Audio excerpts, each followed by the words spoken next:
video of that? Good evening, everybody, and welcome to the September 14th Municipal Land Use Meeting. It is Wednesday, and it is 7:31, and I'm calling the meeting to order, and we'll have a flag salute. Mayor, would you please? Sure. Ready, salute.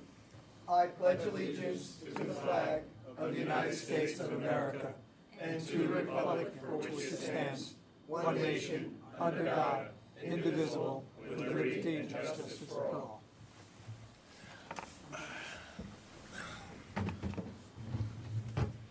You're on. All right.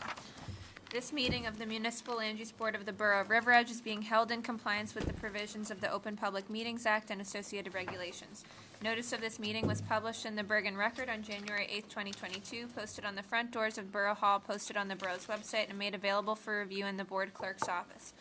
A copy of the agenda for this meeting was made available for review on the borough's website near the posting of the meeting notice and in the board clerk's office. Please silence your cell phones. Please wait to be recognized by the chairperson during the meeting. And when making a public comment, please state your name, spell your last name, and provide your address for the record. Thank you. Okay, just a few other housekeeping things. We have fire exit in the back, on the side here, and behind us. Hopefully we won't need it, but you should know where it is. And roll call, please. All right, Mr. Mayor. Present. Mr. Caslin? Here. Ms. Boland? Here. Mr. Merman? Here. Mr. Pfeffer? Here. Mr. Cray? Here. Mr. Arkelian? Here. Councilman Kanigo is absent, excused. Mr. Gibbons is also absent, excused. Mr. Esposito? Here. Mr. Bastide? Here. Also present, myself, Marina Steinley, and the planner, Tom Behrens, and our engineer tonight. If you state your name and I'll swear you in. Jason Flores from Costa Engineering. And just raise your right hand. Do you swear or affirm that the testimony that you're about to give will be the truth, the whole truth, and nothing but the truth? All right, thank you. I do. I don't know if I was included, but Yep, that counts. I do anyway. Welcome this evening. Thank you. Thank you for covering for Mr. Costa. First order of business is the approval of minutes from 8/31/22. I don't. I don't think we have them. I did not see them. No, we do not have them. The boss is here and she's declared that they're absent. And that's fine by me. So we have a completeness review for Mr. Craig Arkanow. Arkanow, come on up. So for this portion of the meeting, all we're going to do is we're just going to make sure that everything that you've done to put this application is complete. And once we've agreed on that, and then we'll go to the hearing. So right now, I just want to just give us a brief overview of what you're looking to accomplish. Sure. So we're looking to install a louvered pergola over our backyard patio, just to improve the space back there. Our backyard area is slightly graded away from the house. So when the kids are back there, you can't play soccer, you can't play cornhole because it's angled just enough that anything you do falls off the side.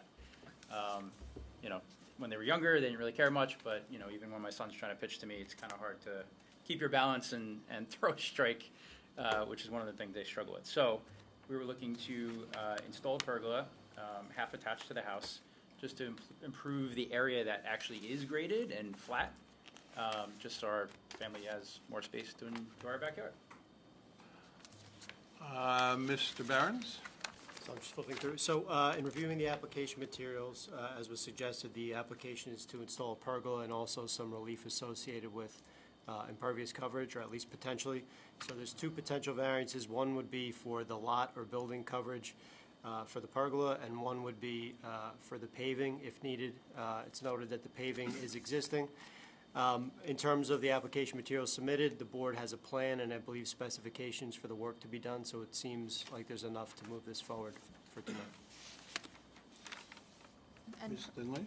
prior to the board meeting, I reviewed the proofs submitted by the applicant and found them to be sufficient for the board to have jurisdiction to hear the application tonight. Do any members of the board have any questions?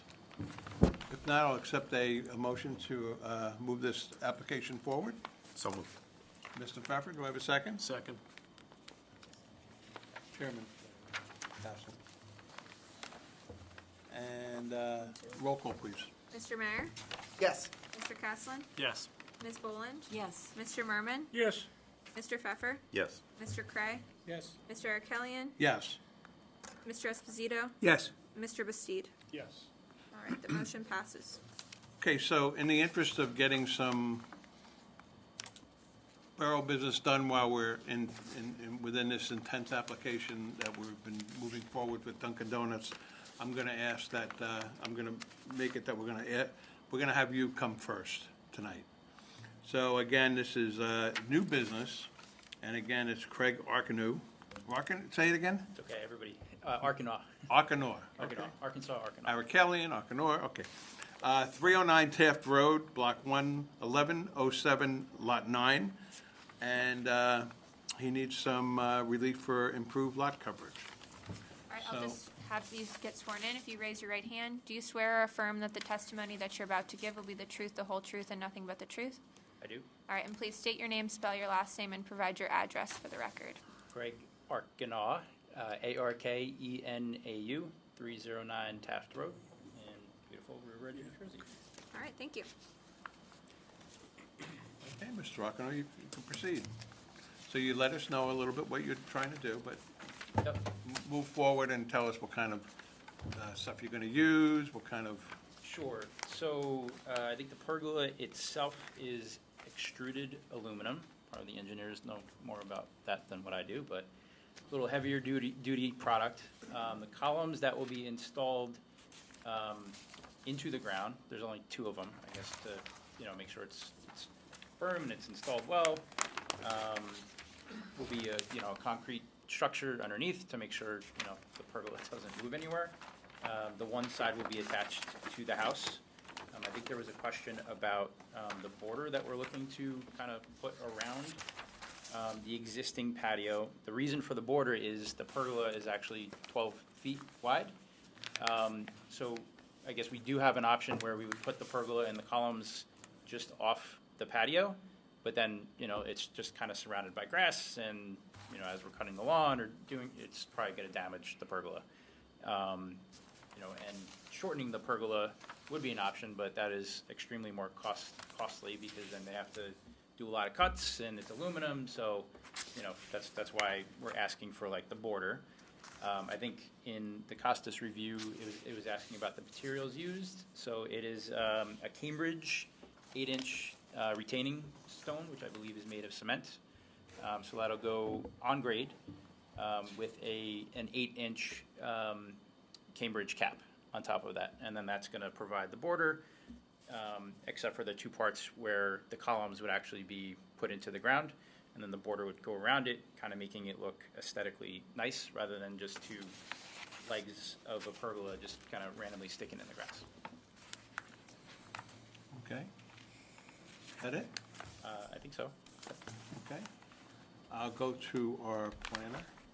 So, Mr. Barons? Arcana, why don't we refer? By the way, I'm just going to ask everybody on the board and our professionals, please speak louder and more direct into the microphones. Michael?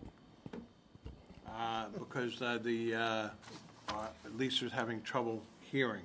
I don't And think we don't am want I that good? because she gets you're okay. Okay. You can go closer if you want. Is this on?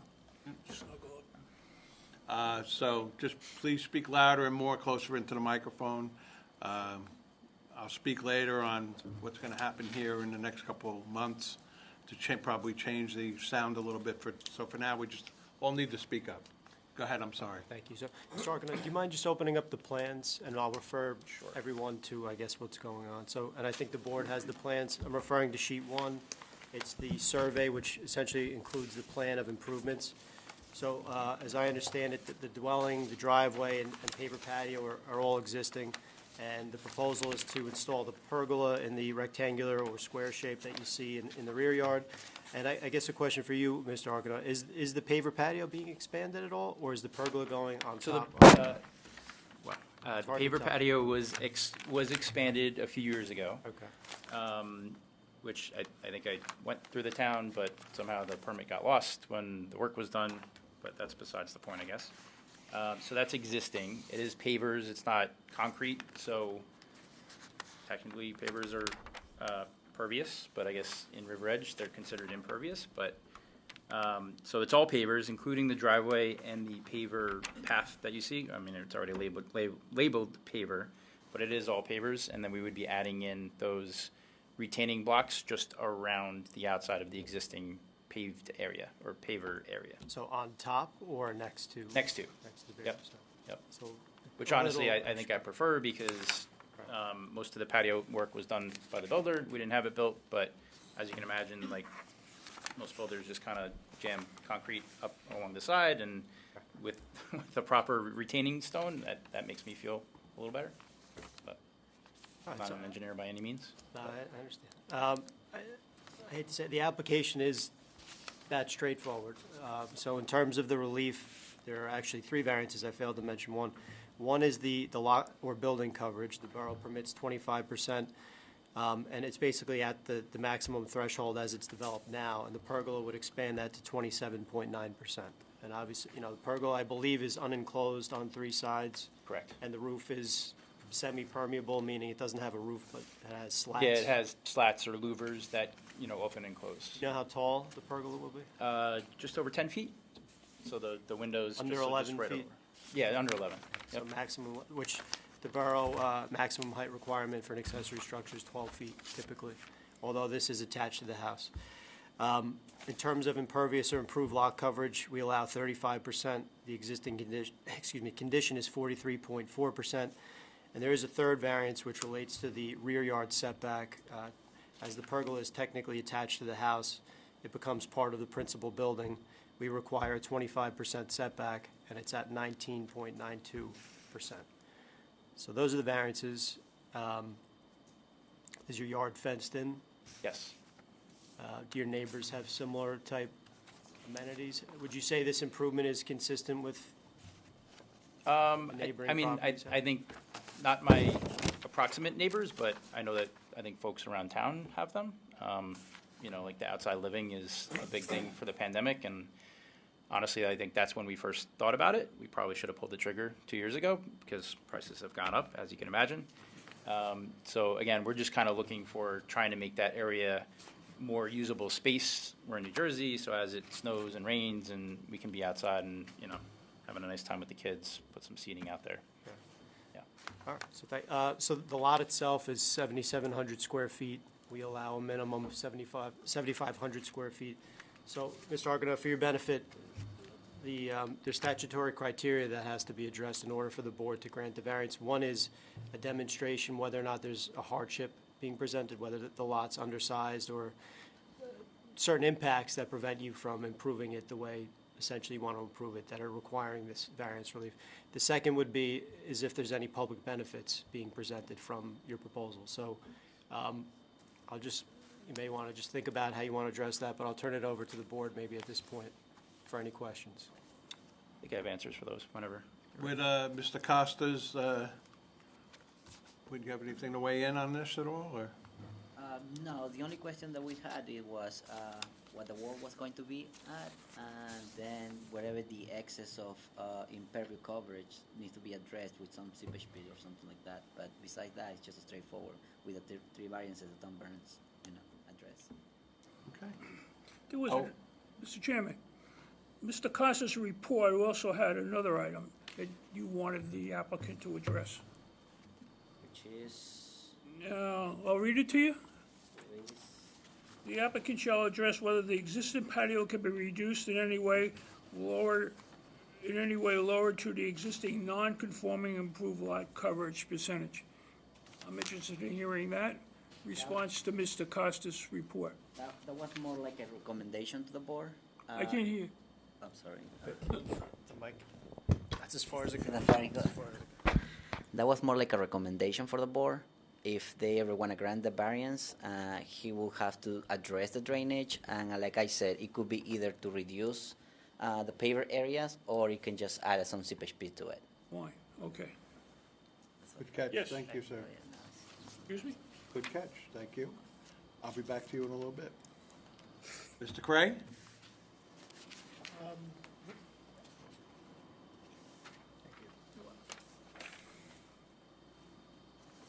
The patio, the existing patio, how long's that been there? I think it was pre-pandemic, like 2-3 years ago. So that was new, you added that on after you'd been in-house? Yes. Okay, and you said it had been extended, was that after that? No, that was around the time that it was. We've been in the house for, I think, 7 years ago. Okay, so you put the patio in, and we don't have any record? Well, there was an existing patio, and then we extended it. Extended it. Yep. We went through the town, unfortunately, I heard that it was approved through the person that did the patio came to pick it up, and it was lost.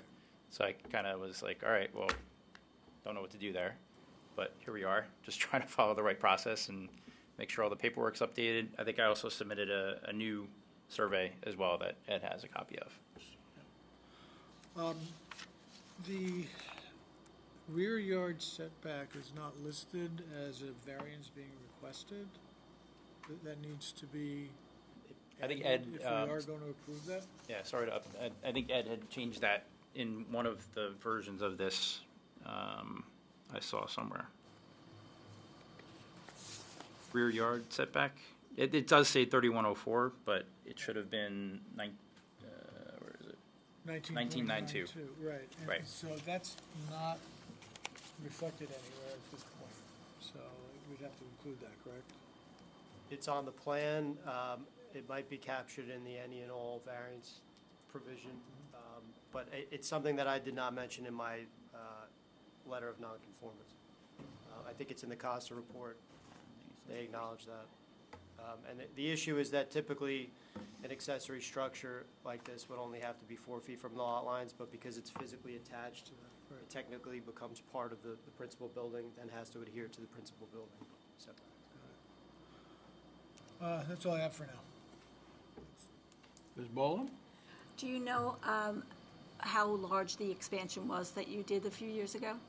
I feel like it was about 240-ish square feet. Because that would bring you down to 40%, which is really a coverage that we as a board has been more comfortable approving. That's all I have. Mr. Caslam? Is the hot tub the only fixed improvement you have within the patio? In other words, the area under the pergola, is that currently what's situated in there now? Is there anything? Just chairs and, Open space? yeah, It's open space. Movable items that are in Yep. there? Yep. And the gas generator is kind of around the corner on the back, Okay. which I had a permit for that too. Mr. Bastide? No questions. Mr. Esposito? I have nothing at this time. Mr. Pfeffer? Yeah, just a couple of questions. I'm just curious whether in the process of choosing what kind of pergola you were going to get, whether you considered any of the retractable models, and why did you choose not to go that route? So my parents' best friends who live across from them have one of those, and a lot of the arms have had a lot of problems with rust, and they weren't necessarily overly happy with it. We did look at it at first, but also, I might forget to close it, and God forbid, we have a big snowstorm in New Jersey, and it gets ruined pretty quickly. So we my wife and I talked about it and just said, you know what, maybe a permanent structure is probably better. Okay. We got young kids, we're always running around, so I'll probably forget to close it, inevitably, yeah. So now the slats that you described, I think you mentioned that they are movable to some extent? Yeah, they just open and close, but I think for the most part, it can open in a 90-degree angle. So, during the day, if it's nice out, you can open them up and, get full sun. If it rains, you can close them. I think there's a gutter system on both sides that would come down those two poles. As I understand it, that could be integrated into the house downspouts, or into a seepage pit. Okay. Right, so yeah, any but runoff from the pergola could actually be directed wherever we need to. That's where I was going with my questions, is how the water's going to run off Yep. from that. So I that's, think the pergola will be slightly pitched, I don't know, like 1% or something away. They would come down the gutter system, for lack of a better term, and then out of that, they said they could tie into a seepage pit, which sounds like we should probably do that anyway. So we could probably run that into the back corner and seep, I guess. Yeah. Right, okay. And then, so if the slats, for lack of I don't know if that's the technical term for it, Louvers, but I think, yeah, louvers, louvers. okay. If they're open, Yep. then, and It it rains, Yep, it'll just right, come then right it down. just goes down to the ground. Yep. And it looks like part of what's under the pergola is part pavement and then part grass. Is that right, or no? It would be all pavers. The pavers, Yep, okay. Yep. Okay, so now, if the rain comes down onto the pavers, is there a drain there, or how big of a separation between the pavers? Just trying to get a sense of how much drainage It's there would probably be. like a quarter of an inch. It's enough that, every year I have to take a hose and get the moss and all the other stuff that gets in there. But otherwise, I don't really have any puddling. We don't have any puddles in the backyard, thank goodness. Which is probably because my kids don't play back there, so I have a nice lush backyard. There's no stomping on it. And then my property, both properties behind ours, I think we have 6 or 7 very, very large trees. So I would imagine even if there is runoff, those trees are probably sucking up most of the water. Okay, I have nothing further, thank you. Thank you, Mr. Pepper. You're up, Mr. Merman. I'll yield to the mayor. So, I'm a little concerned about the permit that expanded the patio and brought it above the 35%. You said it was lost. Was it lost by our building department? Was it lost by your builder? I think we came to pick up or called and just said it was misplaced. So your builder moved forward with the work without a borough permit? We went off a verbal, yep, A verbal from whom? from the building department, saying, hey, you've been approved, come pick it up. I think the person that was putting in that part of the patio that was extended said, all right, let me go pick it up. Didn't. By the time they got around to going to pick it up, it wasn't there.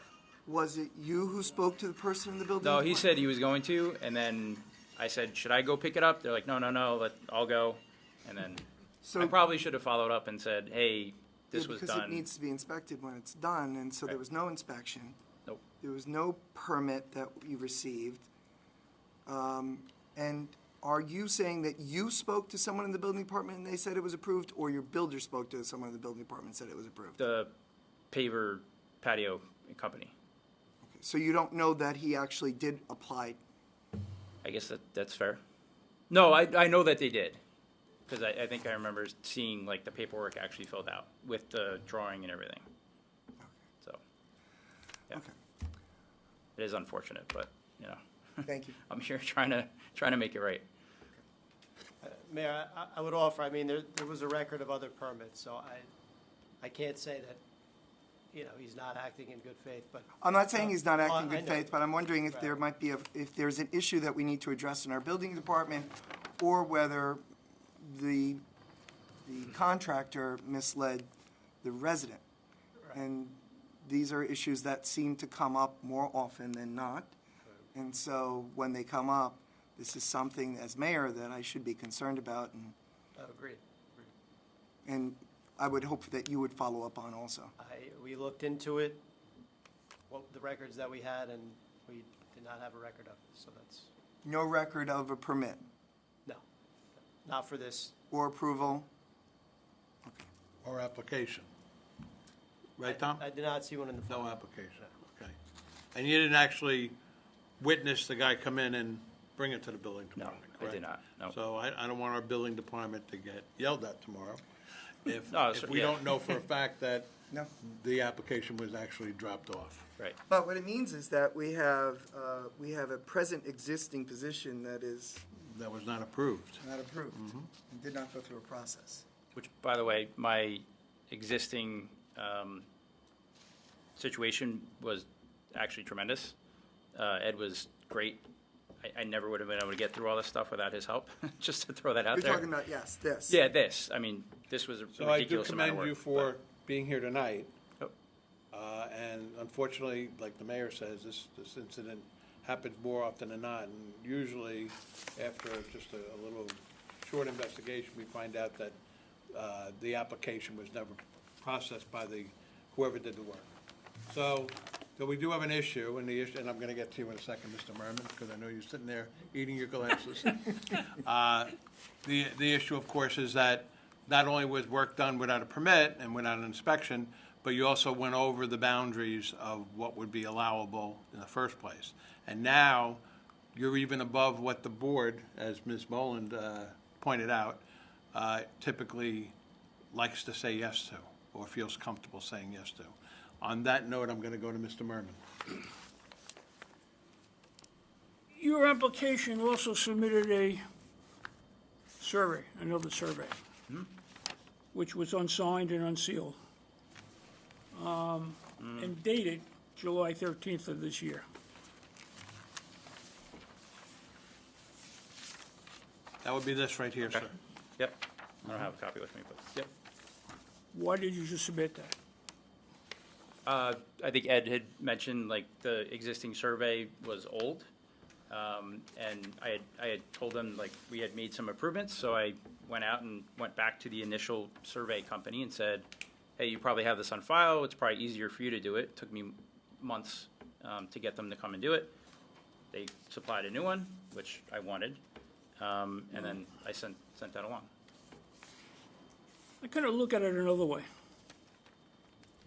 What this survey represents to me is his original survey, all right, of what he found when you show your site plan reference survey as 1/22/2015. What this says to me is this represents the picture in 2015. Yep. He has now put a date on here of this year. Okay? And he can't seal it because it's not valid on that date. Okay. I don't know what that means, I'm sorry. What it means is he didn't sign it. So all this is saying to me is this is what the real picture was back in 2015.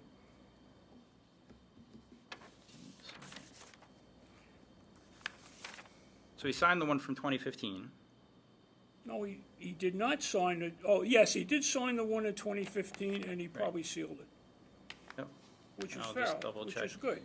I'll double check the new one. Now you went back and asked for something new. For some reason, he put this year's date, and he didn't sign it, which is proper, because this picture does not reflect today's picture. So all it's really saying to me, as I said before, is shows you the real picture in 2015. Okay, I didn't actually notice Well- that he didn't sign it. And I think one of the reasons that he didn't sign and seal it is you already testified that you've added to this original outline. Yep, Okay, so that's how we got where we are. I think that's accurate, yes. Excuse me? Yep. All right. So the issue being here is in 2015, the outline you see on this survey probably conformed. And it probably conformed to the 35% allowable. So the real issue today is the difference between then and what you're asking for, which includes the expanded one. So we're not talking about 72 or 74 square feet of new Yep, papers. understood. We're talking about something like 619 square feet, or thereabouts, above the 35% that it was original and was conforming. Which brings us up to, what, 43%, somewhere in that nature? Yeah, based on my calculations, at the 3240, which is today, is about 42%, and with the 3314, it would be about Right. 43%. So you're really, as far as I'm concerned, you're really asking for the differential between what originally conformed to a oversized patio that's almost 620 feet above square feet above, okay. I think as Ms. Boland said, this board really doesn't like to go above 40%. We're here to help the people, but we have some criteria and parameters and limitations. So, that being, you're gonna have to propose how we get back under 40%, which means you're gonna be removing pavers, as far as I'm concerned. Mr. Behrens, do you have any kind of numbers that you've worked out that would get us down to that 40%? You said 619? 619. So 619 would get down. You gotta lower the mic, Tom, sorry. I heard from Mr. Flores that 619 would be, so again, that's the difference between, Between what is allowed and to whatever he's proposed. what's the difference to get to 40%? So it would be 3 point something. 619. Well, not to 35. Oh, to 40%. To 40%, Okay, right. okay, not to 45, to 40%.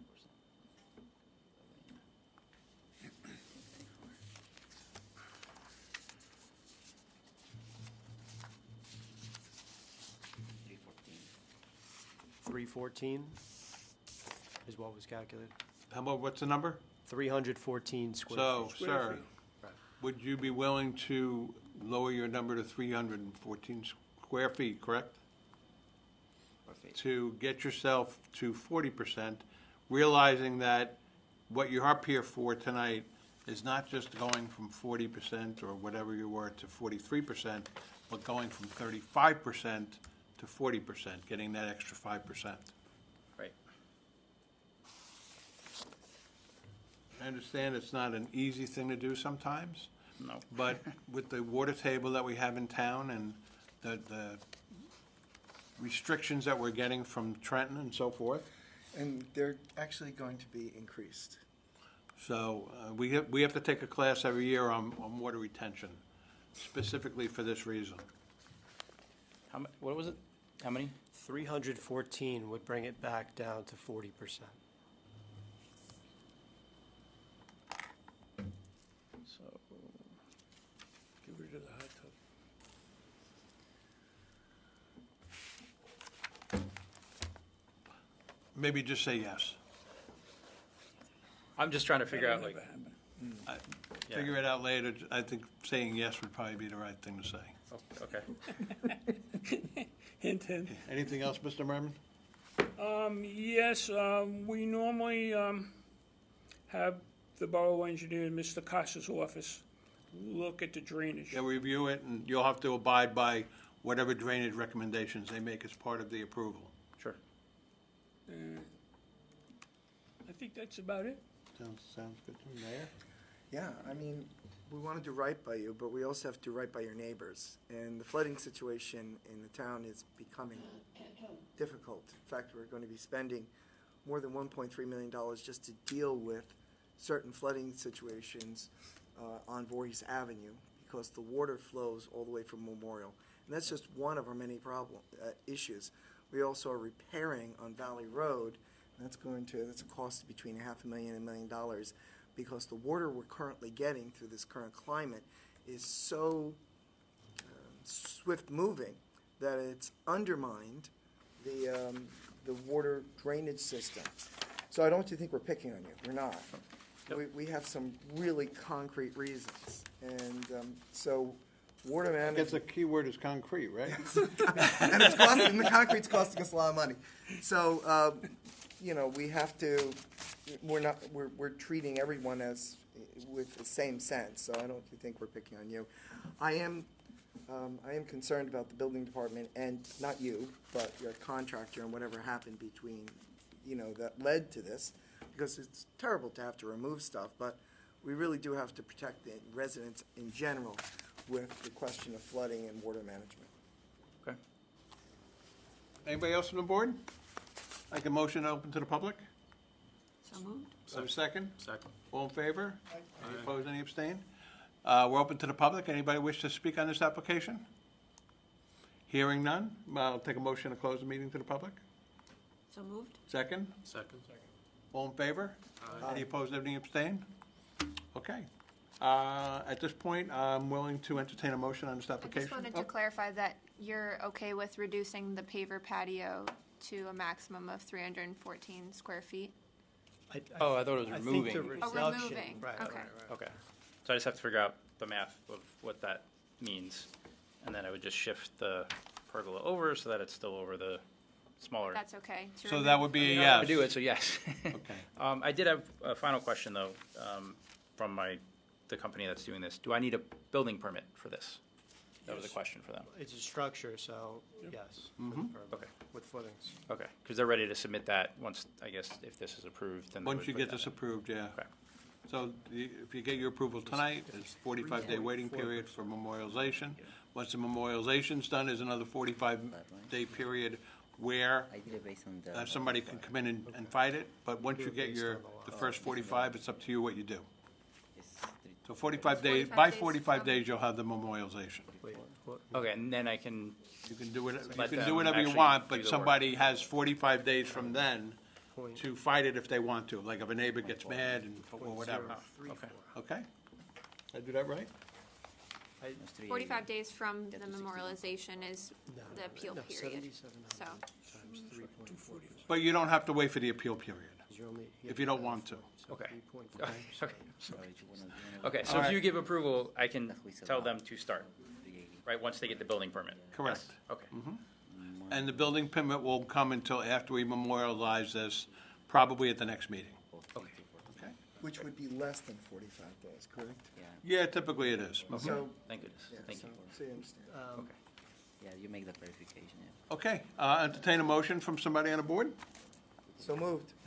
I think Mr. Barron's has a There's, Sorry, I'm so used to it. I want to get this right for the applicant, and just double checking my math, there seems to be potentially a discrepancy, so it may actually be less than 314 square. I think if the moral of the story is that the 40% is the coverage, then we can get to that point and confirm that the square footage, where Right? Okay, some of the numbers in the Yeah, it zoning looked- it table looked are high. inconsistent, so. that worried me, okay. All right, so I'll entertain a motion now. I'll make a motion that the board approve the requested variances with the understanding that the maximum improved lot coverage will not exceed 40%. And that Mr. Costa's office review the drainage and And the applicant will conform to the recommendations of the borough engineer for water management. Correct? okay, How's that? I love sharing emotion with you. Yes. Mayor, you have a second? I'm seconding it. Do we need to include that we're approving that rear yard setback? That is a component It's a of the required motion. It's a required variance. Yeah, whatever's on there. so the three variances that Mr. Behrens called out, the reduction of the pavers to a maximum improved lot coverage of 40%, agree to Mr. Costa's drainage review and potential installation of seepage pits and the, and obtaining a building permit. Did you say side yard too? Excuse me? Did somebody say there's side yard too? No. Yeah, Okay. There is. There is side yard too. No, it was just a rear well, yard. it did it come up? No. It There's was- no side yard setback issues. Well, there was. There a are se- not. There were not? There are not. no. Okay. Whatever the required variances are, with the proviso that the max improved not exceed 40%. All right, so we have a motion on the table. We have a second by the mayor. We can have a roll call vote, please? Mr. Mayor, Yes. Mr. Caslin, Yes. Ms. Boland, Yes. Mr. Merman, Yes, Mr. Pfeffer, Yes. Mr. Cray, Yes. Mr. Arkelian, Yes. Mr. Esposito, Yes. Mr. Bastide. yes, All right, the motion passes. Congratulations, sir. yeah. Thank you very much. At this point, I'm going to entertain a motion for a 3-minute recess so we can regroup. Do I have a motion? So moved. Do I have a second? Second? All in favor? Any opposed, any abstained? Okay, 3 minutes. Okay, folks. It is now 8:15. I'm reconvening the meeting of the River Edge Municipal Land Use Board. The mayor and Chairman Caslin have been excused for this evening for the rest of the meeting. And we are ready to move on to our next agenda, which is old business. Do you want roll call? Yes, please. All right, it's 8:15. Mr. Mayor? Is he just? Oh, he's excused. like, all right, I'm off to a bad start. Ms. Boland? Here. All right, Mr. Merman? Here. Mr. Pfeffer? Here. Mr. Cray? Here. Mr. Arkelian? Here? Mr. Esposito? Here. And Mr. Bastide? Here. All right, and just for the record, Mr. Esposito is not eligible to vote on the application, but he can participate in the hearing because you missed the last meeting. Everyone else Unless you is, listen to the, if you watch the video, No, I didn't. okay. but everyone else is eligible to vote. So, and for the record, the mayor has been excused for this application because it's been deemed that it's a D variance, and mayor and council members of this board are not eligible to participate in a D variance, and that's why he's been excused. Good evening, Counselor. How are you tonight? Fine, thank you. Congratulations. Thank you very much. Good evening. Andy Del Vecchio, member of the firm of BD Padavano, on behalf of the applicant this evening. When we last led off, the intention was to utilize this evening to have the neighbors' witnesses appear and begin their testimony. I'm pleased to report that Mr. Barrett and I have discussed the matter, and we have reached a compromise that will satisfy both my client and his client in terms of a development and conditions that would protect against some certain perceived conditions appearing. I'd like to share those conditions with you. Then I'll have Mr. Vogt, who's sitting next to me, walk you through them on the plan. I've also handed out a handout to each of you just before we started, which reflects the settlement terms that were requested and agreed upon between the respective parties. So first, the request was made that there be no employee parking on the bank/school property by Dunkin' Donut employees. We agreed. 2, the request was made that a fence be placed in between the proposed common property line between the Dunkin' Donuts and the bank, which would essentially prevent cross-pedestrian traffic from happening between those lots. Again, we agreed to that. 3 was that the use of the music school be essentially as testified to, that there wouldn't be any large gatherings or parties of the like. We agreed that we would have no more than 12 students in attendance at the music school at any one time, as a way to put some finiteness to that. Next was we agreed to a look-back provision similar to what you requested of us on the lighting, but this time relating to traffic. Specifically that if within 6 months of us getting a CO from the Dunkin' Donuts, there is a traffic condition that arises from the operation of the Dunkin' Donuts or the bank or the school, which causes traffic to back up, we would reappear before this board to review and discuss possible solutions to that condition.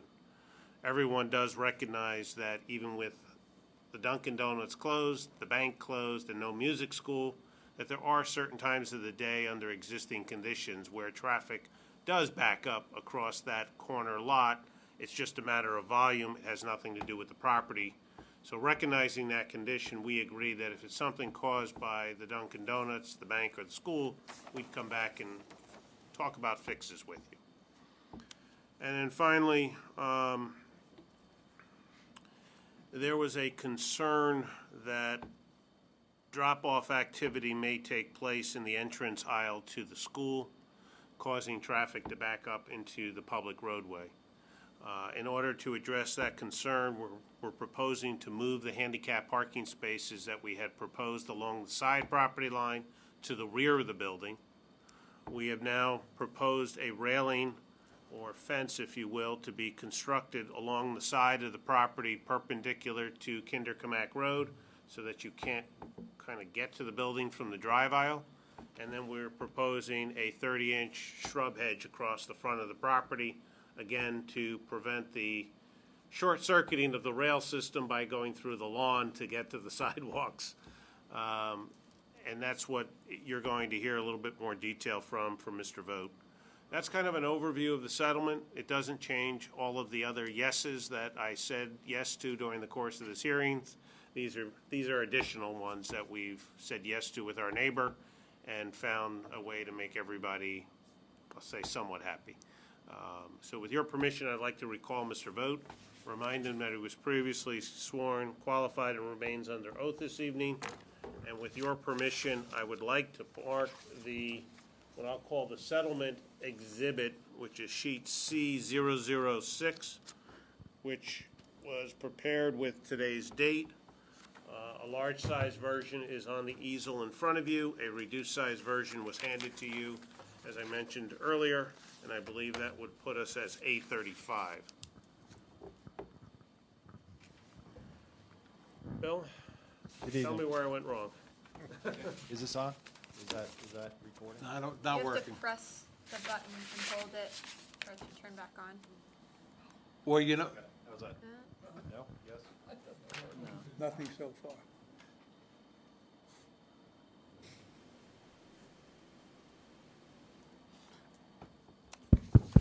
There it is. Hello? Okay, good evening. So this is Exhibit A35. It's drawing C-06. It's titled Landscaping Plan Exhibit, and it's dated today, 9/14/22. Basically, this is the landscaping plan that was part of the site plan set. I just modified it with the provisions that, for the settlement with the neighboring parcel. So what we're planning to do is, first off, we had our 2 handicap stalls that were on the eastern side of the bank and music school. We're going to move those to the rear of the building, just behind. That sidewalk that connected the 2 ADA spaces, both to the front of the building as well as to the Kinderkamak sidewalk, we're also going to move that over adjacent to the side of the building, to the eastern side of the building. Connect that pathway back to the ADA stalls as well as the remainder of the parking area in the back. To prevent any cross-access from the sidewalk into that drive aisle or vice versa, we're going to put a railing across the front. So something decorative, as you see on the exhibit. We're going to connect that sidewalk to the existing front sidewalk that brings you into the building. Where that railing ends, just at the front of the sidewalk, we're going to continue yeah, I don't think it works. Sure.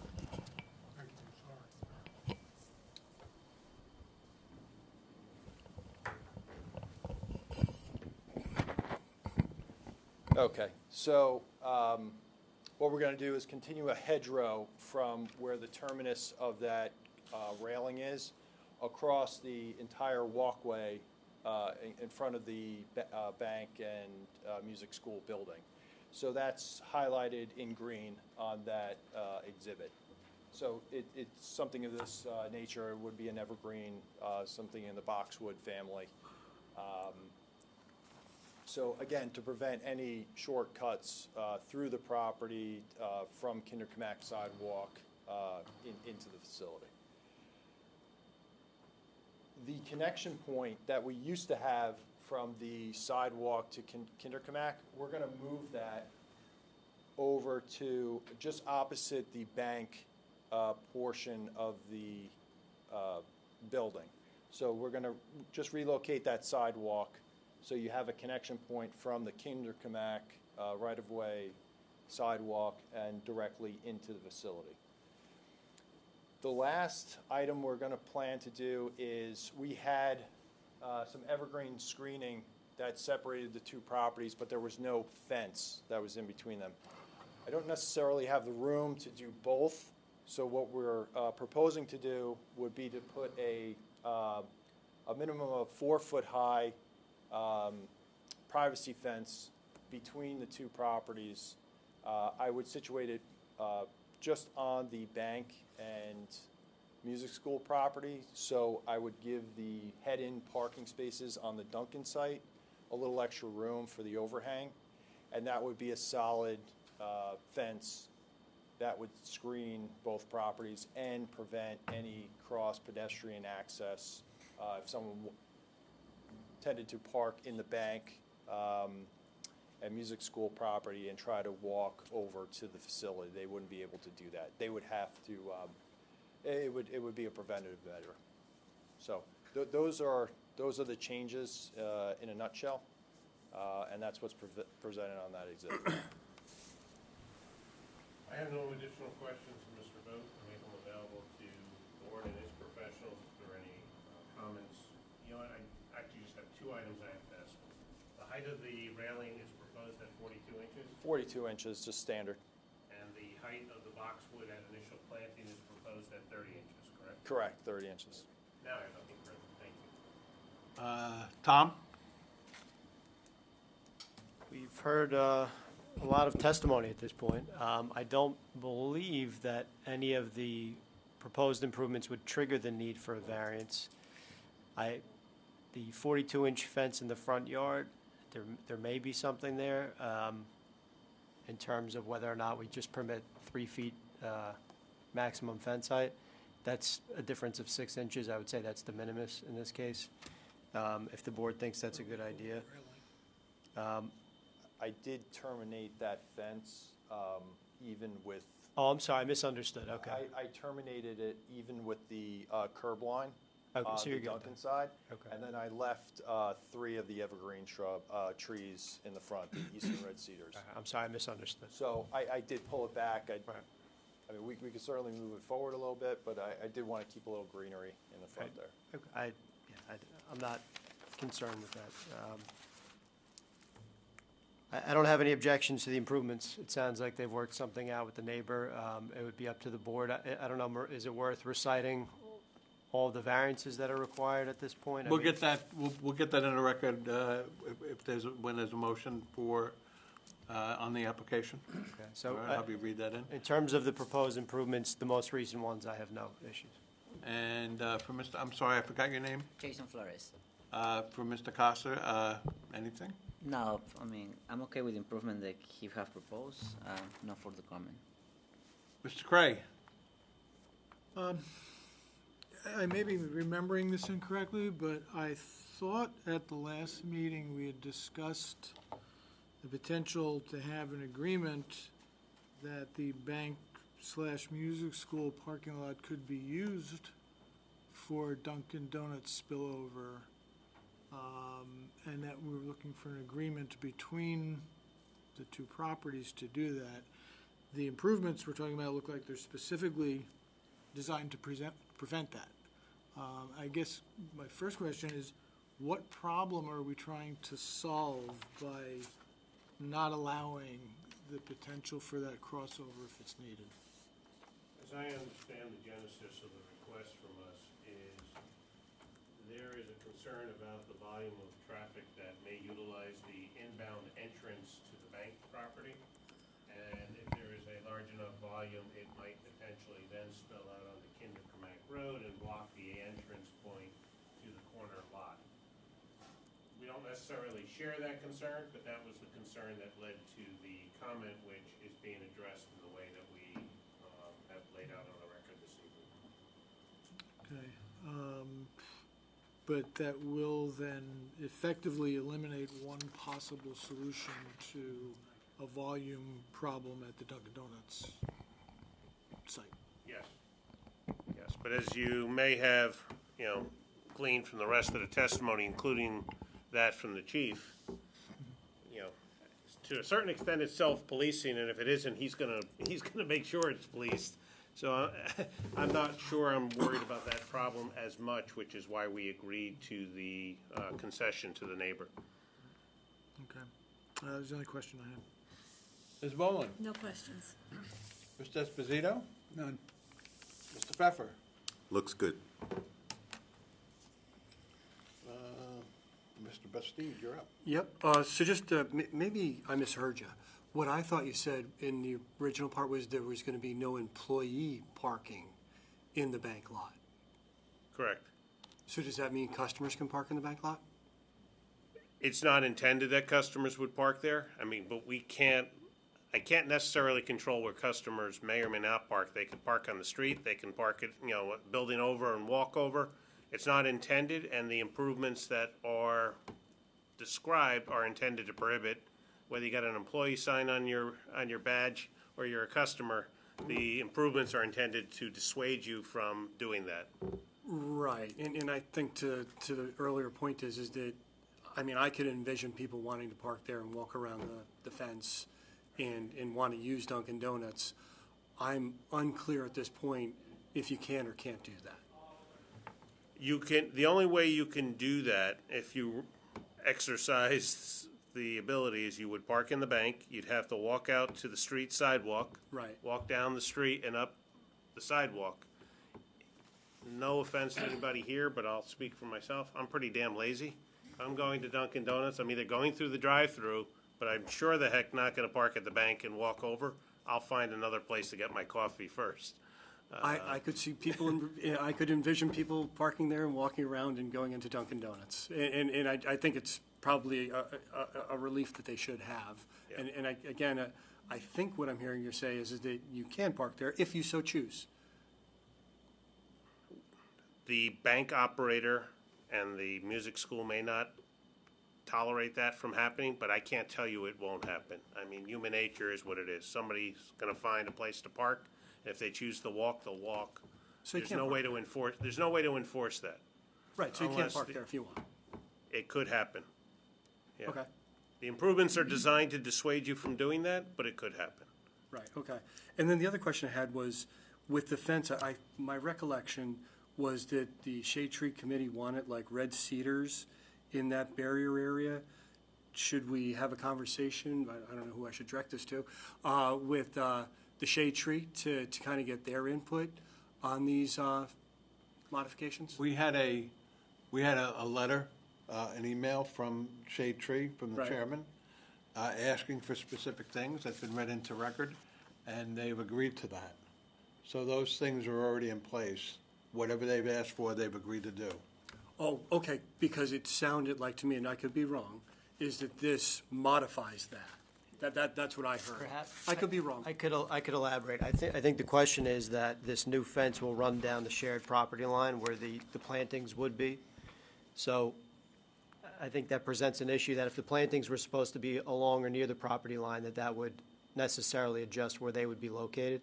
So it might be easier to keep the plants in place as intended and perhaps locate the fence to either side of the parking lot. I'm just spitballing here. Feel free to come up with a solution. But I think you understand the board member's concern, is that they want to maintain that planting. But right now, the fence is where those plants were supposed to be. Yeah, I mean, there's not a ton of room in there, so I only have,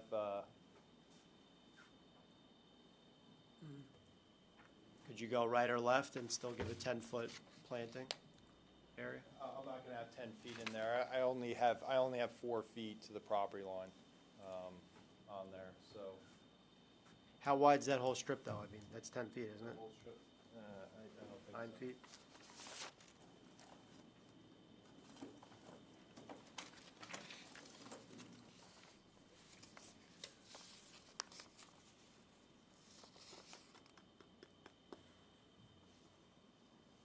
Got about 8 feet in there, so, I mean, it's tight already for the eastern red cedars. Right. So I put a fence in there, I'm gonna take up, I gotta be 6 inches behind the curb if I'm gonna hug tight to one side. And, so I'm gonna be down to 7 feet, 6.5. So maybe there's a different species that we could talk to Shade Tree about. It's just, It's just that they didn't like the arborvitae, it was too generic. I switched to the eastern red cedar, they're, you know, they're a little bit nicer, a little bit of an upgrade, but they require room. So if I put the fence in there, I probably gotta come up with a different landscaping species. So if we were to issue an approval tonight, subject to you going back to the Shade Tree Commission and having them give you some options, you would agree to their options. Is that a yes that I'm going to get from the attorney? Yes, we'd be able So you weren't out, you told me you were out of yeses last meeting. You're not out of yeses. And to be, just to be clear, the fence will be relocated to accommodate the planting. Does that help? Yeah, as long as we run it, yes. Okay. Shade Tree gets to opine. Yes. You know, with this modification, and yeah, no, that's acceptable. And then you'll just do what they ask. In the event that I can't persuade the Shade Tree Commission to eliminate the trees or the evergreens in that strip, then yes, I would slide the fence more to probably the bank side, and then the remaining, 6.5 to 7 feet of green space, then I would use that for planting, predominantly on the Duncan side. Okay, subject to that discussion with Shade Tree on what Correct. can and can't be done. Correct. Okay, Good catch. good, thank you. Is that it? Yep. Mr. Merman? Yeah, my questions have just been answered. Okay. What? Mike, yeah. Okay. At this point, I entertain we open to the public. Do I have a motion? Do I have a second? Second. All in favor? Aye. Any opposed, any abstained? All right, at this point, we're open to the public. If anybody would like to say anything, we'll go row by row, first row, second row, third row, first row. Just one point that, Let the record show that Thomas Barrett, Esquire. just about the change of use, Andy. Oh, You yes, didn't mention that. sorry. No problem. I did neglect to verbalize, although it's in the email that I gave council, one of the conditions, which was that if there was ever a change of use of the bank or school property, we would come back to this board to secure new approvals for those uses in that building. Okay. That's blanket, that's not, if it's a conforming use, that's a blanket statement. If it's a different use, we will come back Okay, to the board for a review. okay. Anybody else in the public wish to speak? Please, ma'am. Come on up, state your name, your address. Where would you like me to go? Right by the To the microphone. Hi, it's Pat Byrne, 88 Spring Valley Avenue, River Edge. It's right across from Dunkin' Donuts. Dunkin' Donuts is a horror. You know, people are not supposed to make a left into that driveway, but they do. And it's quite dangerous. I mean, other than that, because the people behind them are not expecting them to stop. And I think what would be even worse is a drive-through, because they're going to be doing it even more. You know, if you're just going to drive through and come out the other side, I'm assuming that's what the drive-through means. I'm not positive, but that's what it sounds through, you know, a drive-through. And they have late hours. You know, they're open later than most stores. You know, the little deli there closes. The, you know, Chinese restaurant closes. Everybody closes, you know, basically speaking at, you know, maybe 8 o'clock or something like that. And this place is open until 11 or better. I'm not really quite sure. And I really don't understand how the drive-through would work. How's that going to work? So I'm going to give you a quick answer, and then I'll let Counselor go forward from there. Okay. This is our fifth meeting on this application. So we've already had traffic experts come in. Okay. We've already had planners come in. We've had their engineer, and a lot of these questions have been asked and answered. I'm sorry already. I wasn't here. I missed it by accident, but I wasn't. So, Counselor? Yes, we've agreed to hours of operation restrictions in order to reduce the hours to be more considerate to the neighbors to the rear, so that, you know, that restricts the hours of opening and closing of the drive-through. At what time? I think the drive-through starts, I'd have to check my notes, I think it's 6. It was 6. So the store is open from 5 a.m. to 9 p.m., and the drive-through is open from 6 a.m. to 9 p.m. So there's an hour difference. Okay. It's a very early start, just saying. Oh, by the way, there's no parking on Kinderkamak Road. So when they're We're talking, aware of that. oh, no, when they're talking about you have to park on Kinderkamak Road, that's not possible. Okay. And that's early, 6 o'clock, to start a store opening. And when would the deliveries be made? During the day hours, we agreed to no overnight deliveries. What time does that start? Our busy hours are from 6 to 9, so it'd be after 9 a.m. in the morning. Okay. Yeah, because sometimes they're doing garbage pickup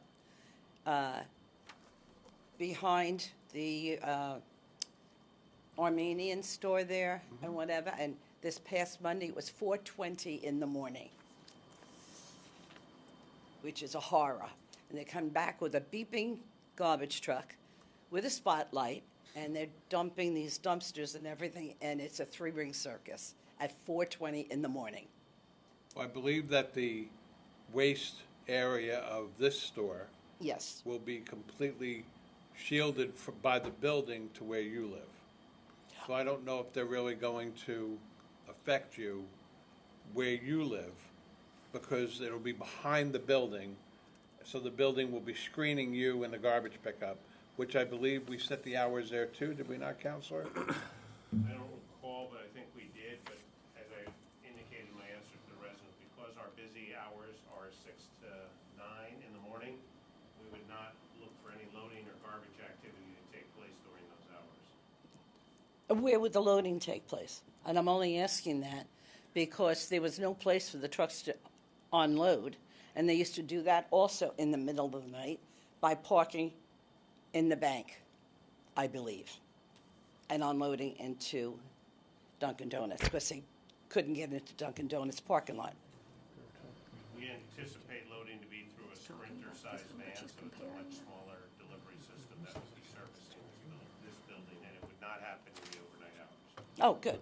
All right, that's a big difference from before, for the sake of argument, okay? All right, I think that's all the questions I had. I would suggest that you go to the borough website, and you can go back to, I tried to, I didn't know how to do it. I go back to what? you know what, our clerk is right there, I'm sure he'd be more than happy to give you directions. Who is it? Our clerk right there, Mr. Alter. Oh, okay. After the meeting, go sit with him, I'm sure he can help you navigate a little bit. I just need the website, and I'll be able to do it. Okay, thank you all very much. Thank you. Okay. Is there anybody else that would like to be heard from the public? In that case, I'll ask for a motion to close to the public. So me. Have a second? Second. Okay. I'd like to just briefly recall Mr. Keenan Hughes. If you recall, Mr. Hughes had our project planner. He was previously sworn, qualified, remains under oath as he's back this evening. I had noted in my notes that when he testified, he didn't expand fully on the... Ed, could you come outside? We Thank had you. not fully expanded on the area of the enhanced burden of proof under Medici. I wanted him to just fill that blank a little bit more robustly with his testimony. Even though we are settled with the neighbor, I thought it was appropriate for the record. So if I can have 5 minutes, I can get Mr. Hughes through that area rather quickly. Mr. Hughes, thank you for returning. As you heard, you remain under oath and qualified. I had asked you to reappear to just discuss the enhanced quality of proof required under the Medici test for a D variance. Can you tell the board the analysis you undertook and the conclusion you reached after doing so? I can. Thank you, Mr. Delvecchio. So, under the Medici case, the board has to address this enhanced quality of proof, which is to make specific findings that the variance sought, the use variance sought, is not inconsistent with the intent and purpose of the master plan and the zoning ordinance. So in other words, it's how can the board reconcile granting a use variance in this instance without substantially impairing the zoning ordinance and master plan of the community? So as you may recall, the zoning ordinance is essentially silent with respect to drive-throughs. I did provide testimony with respect to the master plan in terms of certain goals and objectives that, in my opinion, would be advanced by the grant of this use variance. In addition to that, I wanted to just note for the board that, as you may know, the amendment to the reexamination of the master plan, which the board adopted just in May of this year, did identify drive-through facilities and uses as a zoning issue for the governing body to potentially address. And that document specifically recommended that, quote, the ordinance should be amended to more clearly articulate such prohibition or establish where, for what uses such facilities might be appropriate in commercial zones. And based on the analysis that I provided in my testimony, going through all the positive and negative criteria, I believe the board can find that this site is, with respect to the positive criteria, particularly suitable for the proposed use, certainly.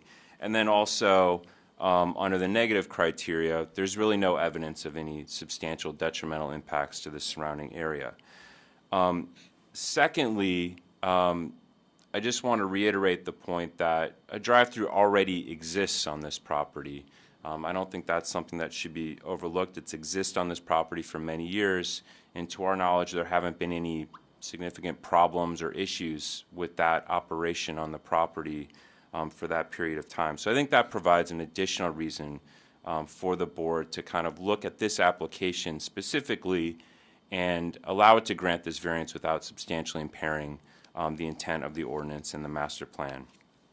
So again, I'm not here to reiterate or repeat all of my other prior testimony, but I just wanted to add that to the analysis, specifically as it relates to this enhanced quality of proof that's required. Keenan, you were in the room when the changes that are being proposed were as a result of the settlement with the adjoining owner. Do any of those improvements change the analysis or the conclusions you reached in your planning testimony through this time? Well, I think it just further bolsters, particularly on the negative criteria, mitigating potential impacts to the surrounding area. These are just simply additional measures that the applicant is taking to address potential concerns, in this case from one specific neighbor, but hopefully will benefit the community as a whole. Thank you, Mr. Hughes. I have no further questions of Mr. Hughes. Make him available to the board and its professionals for any additional questions. Tom? I have no questions at this point. I think Mr. Hughes correctly articulated the most significant variance relief being sought. That is the D1 use variance. And again, pertains to the proposed drive-through facilities. The Dunkin' Donuts, the bank, and the music schools would be permitted alone, but again, it's the drive-through use that's triggering the need, at least in my opinion, for the D1 use variance relief. And the ultimate question boils down to this issue of site suitability, whether or not the site can accommodate the use. And so we've heard extensive testimony. Obviously, traffic is one of the major concerns. We've heard lots of relief from lots of testimony from different experts. So I don't have much to add at this point, Mr. Chairman. Our engineer? No comments at this point. I'm just going to say our engineer because I still can't remember your name. Michael? I have no questions. Ms. Boland? I don't have a question for the planner, but I did think of another question, if I can ask it. Absolutely. Okay. What is the reason for the privacy fence between the two properties? Why is it a privacy fence? It's really just meant to stop pedestrian traffic between the two sides of the property. So now that there's potentially landscaping, can we make it more of the see-through fence, similar to what's shown on the plan, so that you can get the benefit of this landscaping on both sides? I think if anything, you wouldn't want to put that type of aluminum fence to be buried in the landscaping. The landscaping's Okay. going to grow right through it. If anything, I would suggest a chain link. Because again, if you're going to put evergreens up against it, you know what's going to happen. Those evergreens are going to eat the fence over time, and you won't see what's there. Well, just if it can be worked out, I think it's a nicer look. If it can be worked out with the landscaping, an open fence if possible, if the board agrees.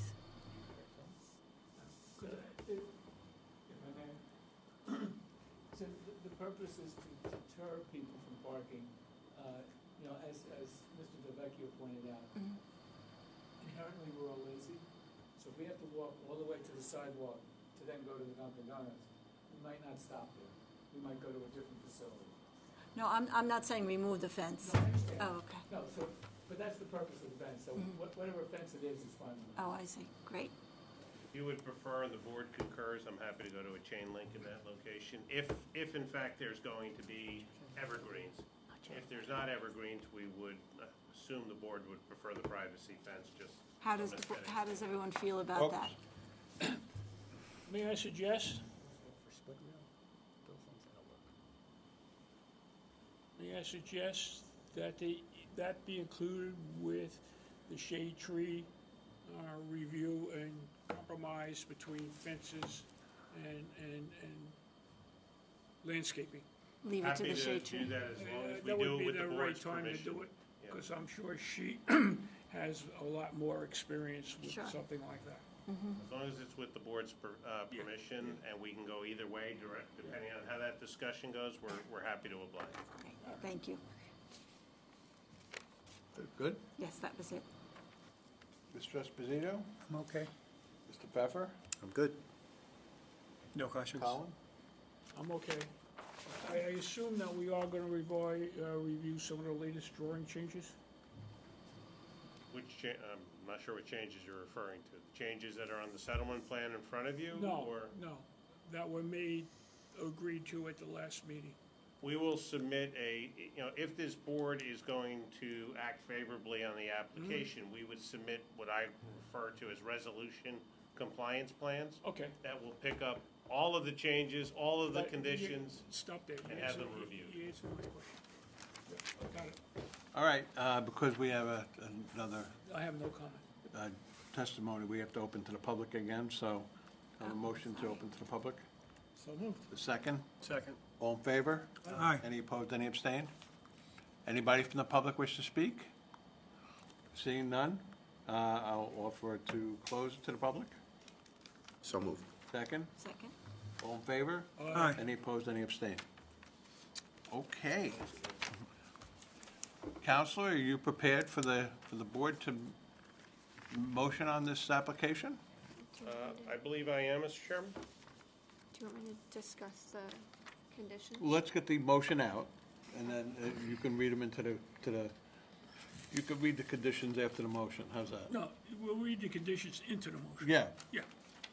So I would look for the board to make a motion on this application. And since you're looking at me, I'll take a crack at it. I'll make a motion regarding 915 Kinder Kamak LLC, also known as Dunkin' Donuts, 915 Kinder Kamak Road, Lot 206, Lot 4. Request for a drive-through Dunkin' Donuts facility and a subdivision of the current lot, the other new lot being the existing building with a bank and music school. Subject to the reading by our attorney of all the Yeah. conditions. We have a whole list of conditions from which the our board council will read. And then after that, we've already taken care of the buffer zone question. We have to add that in there. And that the memorialization of this will be based on the resolution drawings, I believe is the term you used. Resolution compliance. We would submit drawings Okay. post-resolution to demonstrate compliance with this board's conditions. Okay. And that upon the memorialization signatures, that the submittal will be fully reviewed by the Borough Engineer's Office and deemed applicable to sign. Okay, this is Okay. Read. gonna be Well, let me get a second. Listen carefully, make sure we got them all. So do I have a second on that motion? Second. Okay. Before we read the motions, I just want to applaud both attorneys and both the applicant and the owners of the corner property for coming to a resolution to this. We like to see happy neighbors, and certainly I believe that this accomplishes that. So with that, I'm going to, again, thank you both, and bring it over to Marina. All right, I'll start with the general conditions and then move on to the Duncan specific and then the Bank Music School specific. First, that garbage collection will occur between the hours of 9 a.m. to 5 p.m. The applicant agrees to comply with the streetscape ordinance, agrees to comply with borough engineer, board planner, shade tree, and police department reports and recommendations, agrees to comply with stormwater review by the borough engineer during the soil movement process, agrees to save mature trees to the greatest extent possible and replace or fill in with shade trees. The applicant agrees to remove the bamboo on the property and replace with alternate screening or landscaping, which will be installed from day one. The bus stop shelter and trash can will be replaced with new if possible, and the applicant will consider grading to avoid pooling at the new location. The applicant agrees to install directional signs on the properties approved by the Bergen County Planning Board. The applicant agrees to a 6-month look back for noise, lighting, traffic, landscaping, and if odors become a problem. The applicant agrees if traffic becomes an issue, they will hire a police officer and the board may require a post-opening traffic study. The applicant agrees to comply with the Borough Ordinance and State Residential Noise Control Act. All right, with respect to the Dunkin' Donuts lot, the hours of operation will be from 5 a.m. to 9 p.m. for in-store, 6 a.m. to 9 p.m. for the drive-thru. There will be no frying or cooking on the premises. The rooftop will be screened from all 4 sides. The walk-up window will include a railing around the drive aisle side and Kinderkamak side for safety. Illuminated signs on the property will be lit from 4:30 a.m. to 11:30 p.m. only. The order board sound will comply with Borough Ordinance and State Noise Code. Lighting will be dimmable, and poles and stalls will be capped at 15 feet. Signage, there will be signage installed for employee parking. Trash bins will be installed for the outdoor seating area. An EV charging stall will be located in the in the northwest corner of the parking lot. The retaining wall will be segmental block. The retaining wall will meet building code requirements. The fence above the retaining wall area will be set back at least 3 feet from the wall for landscaping. Deliveries will be made only during off-peak hours after 9 a.m., no overnight deliveries, and deliveries will be made with a Sprinter-sized van. For the bank and music school lot, there will be bollards installed to protect the ATM canopy. There will be soundproofing at the music school, and the school hours will be Sunday through Monday closed, Tuesday to Friday, 2 p.m. to 7 p.m., Saturday, 10 a.m. to 4 p.m. The application also includes a request for soil movement, and the applicant agrees to submit a resolution compliance plans subject to board engineer review. I think that, also, based on the settlement conditions reached, the applicant agrees that no employee parking will be located for the Dunkin' Donuts will be located at the bank or music school lot. There will be a 4-foot high solid privacy fence or chain link fence with plantings installed, subject to shade tree review between the 2 lots to prevent pedestrian crossing. There will be no large gatherings at the music school and no more than 12 students at one time. There will be a look back for traffic up to 6 months from the issuance of a certificate of occupancy for the Dunkin' Donuts, and if it becomes a problem, the applicant would reappear before the board. The applicant agrees to change the location of the ADA spaces on the music school bank lot and install a fence and shrubs to prevent shortcutting and drop-offs in front of the corner lot on Kinderkamak. And then finally, if the bank or music school changes use, then other than what is approved tonight, then the applicant, property owner will have to come back before the board. I think that's everything. Sounds good. Does that sound like I hit everything or added too many things? Or? I think I want to take some back. Too late. Okay, we have a motion, and we have a second. We've had all the conditions read into the minutes.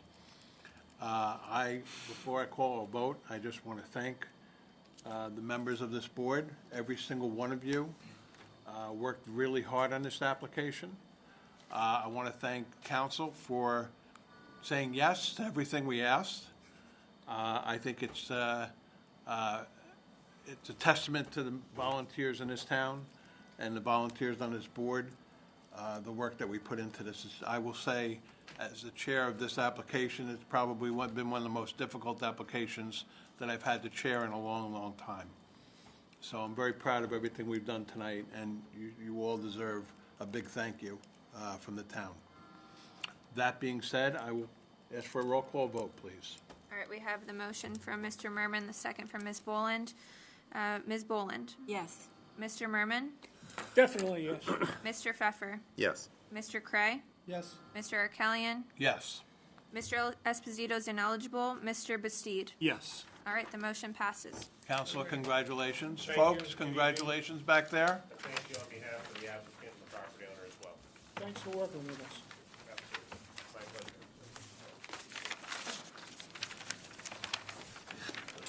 pleasure. I will be happy to hand the gavel back to our rightful chairman at the next meeting. Chris, if you're watching, I can't wait for you to come back. And on that note, if there's no other business to come before this board, I'll entertain a motion for adjournment. So moved. Do I have a second? Second. All in favor? Aye. Any opposed, any abstained? Good night, everybody. Lisa, thank you. Thank you for coming tonight.